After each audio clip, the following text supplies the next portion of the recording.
যুদ্ধবিরতির পর দক্ষিণ লেবাননে ঘরে ফিরছে মানুষ।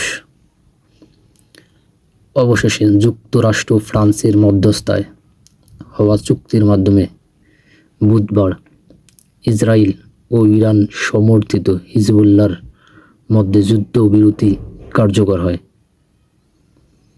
এই যুদ্ধবিরতি কার্যকর হওয়ার পর দক্ষিণ লেবাননে ঘরে ফিরতে শুরু করে হাজার হাজার ঘরছেড়া মানুষগুলো। তবে ইসরায়েল সতর্ক করে বলেছেন, কিছু এলাকায় এখনও নিরাপদ নয়। যেসব অঞ্চলে মানুষ ফিরছে সেগুলোর অধিকাংশই ধ্বংসস্তূপে পরিণত হয়েছে।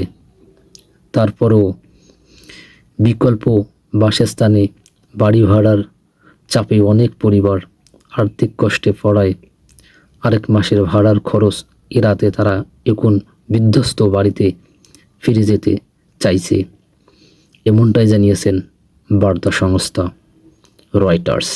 বৈরুতের দক্ষিণাঞ্চলের দাইহি এলাকাতে ও লোকজন তাদের বাড়িঘরে অবস্থান দেখতে ফিরে যাচ্ছে। প্রায় 2 মাস ধরে ইসরায়েলের বোমা হামলায় এই এলাকা ধ্বংসস্তূপে পরিণত হয়েছিল। সেখানকার রাস্তাঘাট এখন পর্যন্ত ফাঁকা ছিল।